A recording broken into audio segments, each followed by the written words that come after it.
함께 보실 말씀은 신약성경 야고보서 4장입니다. 오늘 4월 29일 야고보서 4장을 읽는 날이었는데 4장 중에서도 기도와 관련된 부분인 1절부터 3절까지만 함께 봉독합니다. 신약성경 야고보서 4장 1절부터 3절까지 말씀, 신약성경 374쪽 전후를 보시면 되겠습니다.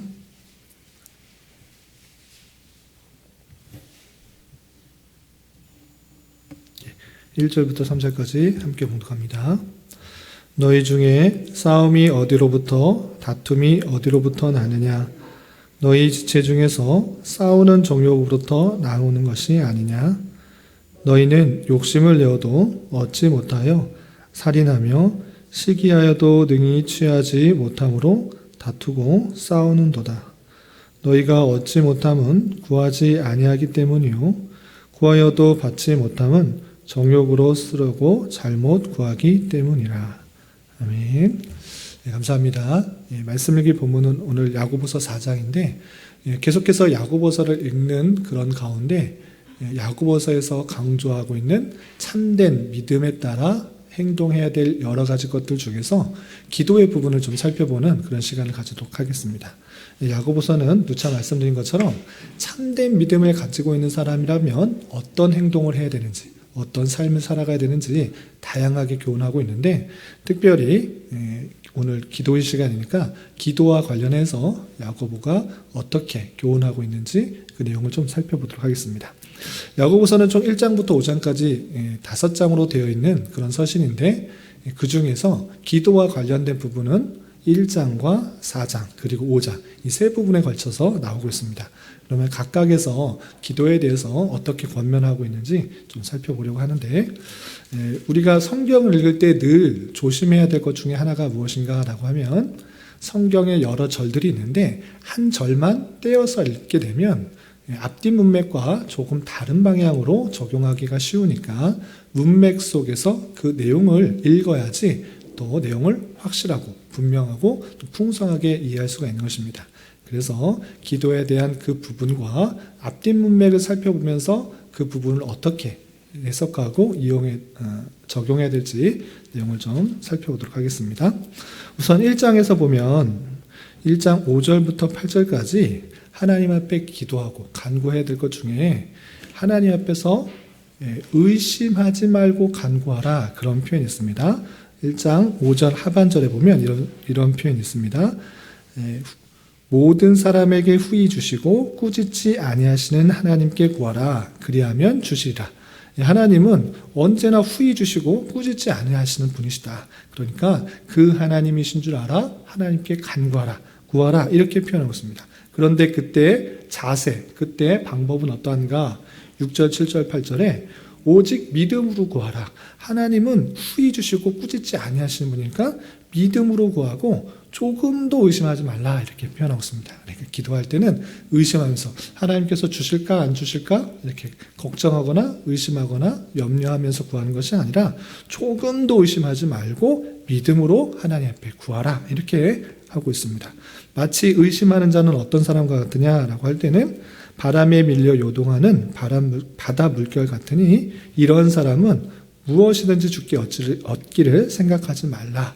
두 마음을 품어 모든 일에 정함이 없는 자로다 라고 하면서 하나님에 대한 굳은 믿음을 가지고 하나님께서 구하는 자에게 풍성히 주실 것이라는 것들을 굳게 믿고 조금도 의심하지 말고 물결이 흔들리지 말고 하나님께서 구하시는 것을 반드시 주실 것이다 라는 믿음 가운데 구하라, 기도하라, 이렇게 표현하고 있습니다.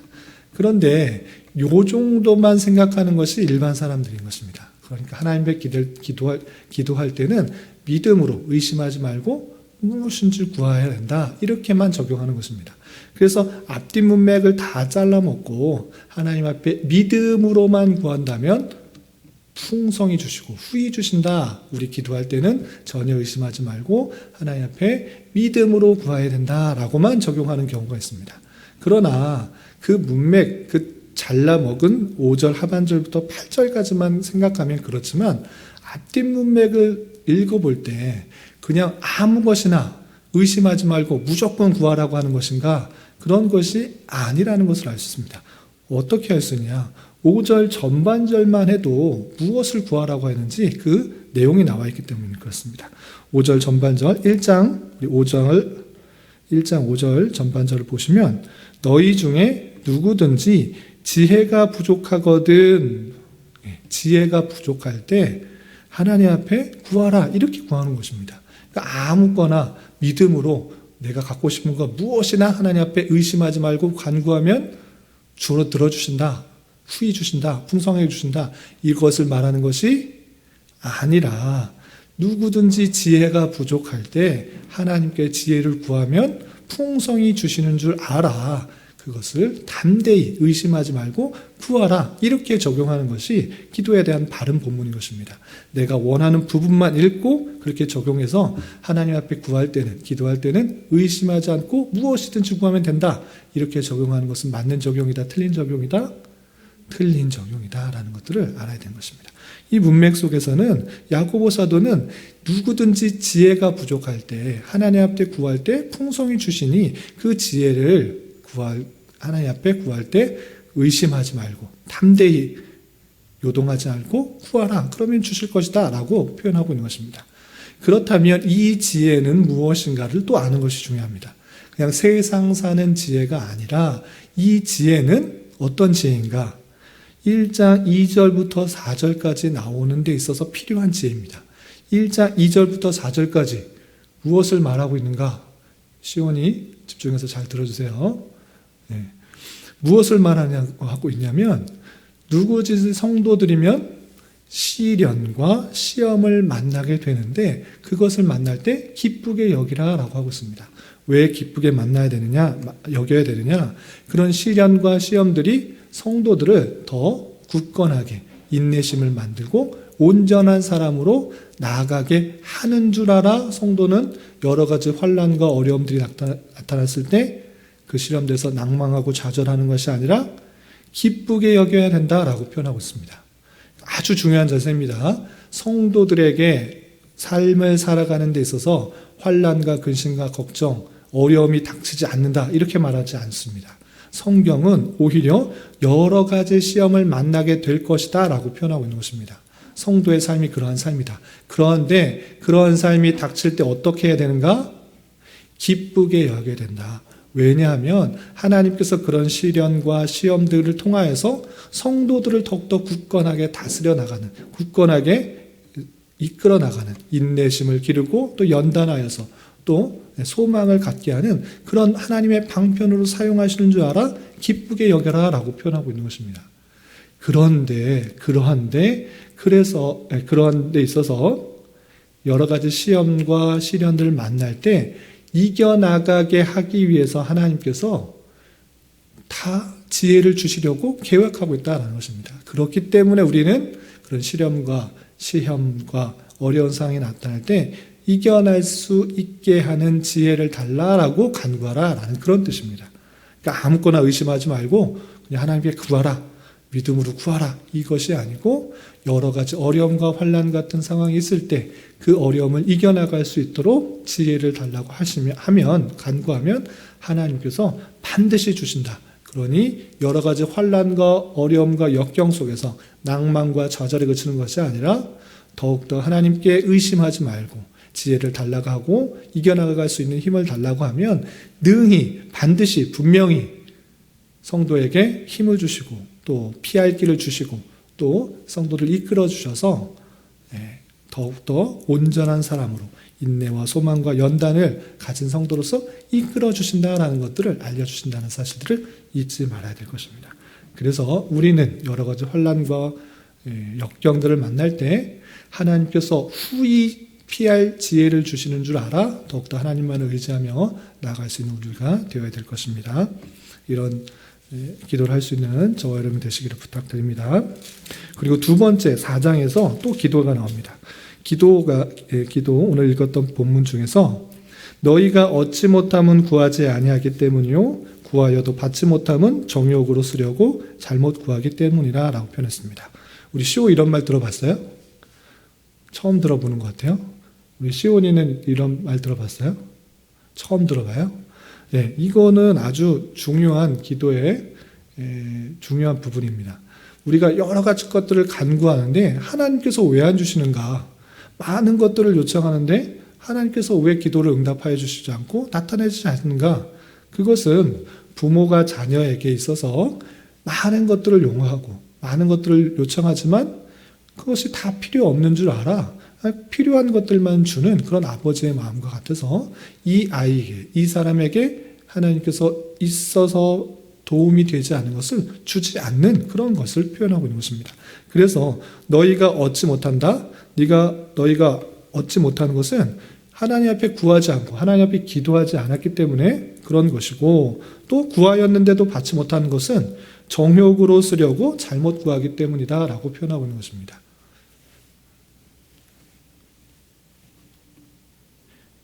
네, 그렇기 때문에 우리가 기도할 때 응답받지 못하는 것, 내가 필요한 것들을, 많은 것들을 기도할 수 있으나 그것이 응답되지 않는다고 하면 하나님께서 원하시지 않는 것으로 알아야 해서 응답하시지 않으셨다, 나타나지 않으셨다, 이렇게 표현하고 이해하는 것이 중요합니다. 그런데 많은 사람들이 여기까지만 이해합니다. 우리가 기도하지 않았기 때문에 응답받지 못하고, 또는 기도했는데도 응답받지 못한 것은 정욕으로 쓰려고 잘못 구했기 때문에 응답받지 못한다. 여기까지만 이해하는 것이 일반 사람들의 이해인 것입니다. 그러나 여기서 더 풍성한 내용은 앞뒷 문맥을 더욱더 읽어보면서 나오는 것입니다. 앞뒷 문맥에서 무엇을 말하고 있는가라고 할 때, 너희가 이 세상에서 왜 싸움이 나타나고 다툼이 나타나고 시기가 나타나고 또 질투가 나타나고 살인이 나타나느냐, 그것은 싸우는 정욕으로부터 나온다라고 표현하고 있는 것입니다. 그런데 싸우는 정욕, 그것을 통해서 얻을 수 있는가? 못 얻는다. 너희가 이 세상의 것들을 많이 얻으려고, 잘 들으세요 우리 시원이, 이 세상에 있는 것들을 많이 얻으려고 하는 그런 욕심들, 그 세상적인 정욕들이 있을 때 그 마음을 갖고 있는데 그것을 못 가지면 싸우고 다투고 시기가 질투가 하고 심지어 살인까지 난다. 이것을 말해주고 있는 것입니다. 4장 1절 2절 너희 중에 싸움이 어디로부터 나오냐? 다툼이 어디부터 나느냐? 너희 주체 중에서 싸우는 정욕으로부터 나는 것이 아니냐. 너희는 욕심을 내어도 얻지 못하며 살인하며 시기하여도 능히 취하지 못하고 다투고 싸우는 도다라고 표현하고 있습니다. 그러니까 싸움과 정욕이 어디서부터 나오는지를 설명하면서 이 이야기가 나오는 것입니다. 그러니까 싸우는 것, 다투는 것, 시기하는 것, 질투하는 것, 살인하는 것, 이것이 어디로부터 나오는가라고 할 때 잘 들으십시오. 이런 것들이 어디서 나오는가? 사람 속에 있는, 사람 마음 가운데 있는 정욕, 이 세상의 것을 더 가지려고 하는 그런 욕심으로부터 나온다라는 것들을 야고보 사도가 지적하고 있는 것입니다. 세상의 것들을 더 갖고 싶은데, 더 많은 것들을 누리고 싶은데 못 가지니까 저 사람이 더 많이 갖고 있는 것 같아. 질투나고 시기 나고 싸움이 나고 분쟁이 난다. 심지어 살인이 난다. 그런데 그 정욕이 좋은 것인가? 좋은 것 아니다. 너희가 갖고 있지 않다? 얻지 못한 것은 하나님 앞에 구하지 못해서 얻지 못한 것이고, 구하였는데도 지금 없다? 그것은 하나님께서 보실 때 그것이 필요 없기 때문에 주시지 않은 것이다 라고 생각해야 된다는 것입니다. 세상적인 욕심으로 가득 차 있을 때 그런 분쟁과 다툼과 시기가 나는데, 그런 것 하나님께서 필요하다고 하시면 하나님께 구하면 당장에 들어주시고 또 요청한다라는 것입니다. 그래서 기도할 때 중요한 것은 그냥 단순히 구하지 못했기 때문에 안 주신 거고, 구해도 받지 못하면 정욕으로 쓰려고 잘못 구했기 때문에 안 줬다, 이것을 말하는 것이 아니라 진정으로 야고보 사도가 강조하는 것, 구해야 될 것을 무엇인가라는 것은 세상적인 정욕에 따라 구하지 말라, 이것을 강조하는 것입니다. 세상적인 욕심에 따라서 아무리 간구해도 하나님께서 주시지 않는다. 정욕으로 쓰려고 하는 것이기 때문에 이 세상의 부와 명예와 어떤 것을 얻으려고 자랑하는 것을 구하려는 것이기 때문에 주시지 않는다. 그렇다면 무엇을 주시겠는가? 무엇을 간구해야 되는가? 세상적인 정욕에 따라 구하는 것이 아니라 그 바로 4장 바로 위에 나오는 것 무엇입니까? 3장 17절과 18절에 오직 위로부터 난 지혜는 성결하고 화평하고 관영하고 양순하며 긍휼과 선한 열매가 가득하고 편견과 거짓이 없나니 화평하게 하는 자들은 화평으로 심어 의의 열매를 거둔다라고 표현하고 있는 것입니다. 하늘로부터 지혜를 받아서 나오는 것들은 이런 열매이고, 세상으로부터, 땅 위에 있는 것으로부터, 정욕에 있는 것으로부터, 귀신의 것으로부터 나오는 것이 무엇인가? 3장 15절 16절 시기와 다툼, 혼란, 모든 악한 일, 분쟁, 다툼, 이런 것들이 나타난다라는 것입니다. 세상적인 정욕을 버리지 못하고 한다면, 그것을 가지려고 계속적으로 한다고 하면 그런 것이 시기, 질투, 분쟁, 혼란, 악한 일들이 일어나는 것인 줄 알아. 하나님 앞에 그런 것들을 간구하지 말고 하늘로부터 오는 지혜로 말미암아 우리는 성결하고 화평하고 관용하고 양순하고 긍휼과 선한 열매가 가득한 것을 더욱더 간구해야 된다. 그렇게 할 때 하나님께서 들어주신다라는 사실들을 잊지 말아야 될 것입니다. 우리가 무엇을 기도해야 되는 것입니까? 세상적인 것이 아니라 하나님께서 주시려고 하는 것, 그런 것들을 더욱더 간구하고 기도할 때 하나님께서 풍성하게 채워주신 줄 알고 그것들을 더욱더 기도하는 우리가 되어야 될 것입니다. 그리고 마지막 5장에 이런 표현이 있습니다. 교환에는 제가 오타를 냈는데 5장 13절부터 18절까지 이런 표현이 있습니다. 우리 졸음을 깨기 위한 방법으로 한번 같이 읽어보겠습니다. 5장 13절부터 18절까지 말씀 같이 한번 읽어보겠습니다. 시작. 너희 중에 고난당하는 자가 있느냐? 그는 기도할 것이요. 즐거워하는 자가 있느냐? 그는 찬송할지니라. 너희 중에 병든 자가 있느냐? 그는 교회의 장로들을 청할 것이요. 그들은 주의 이름으로 기름을 바르며 그를 위하여 기도할지니라. 믿음의 기도는 병든 자를 구원하리니 주께서 그를 일으키시리라.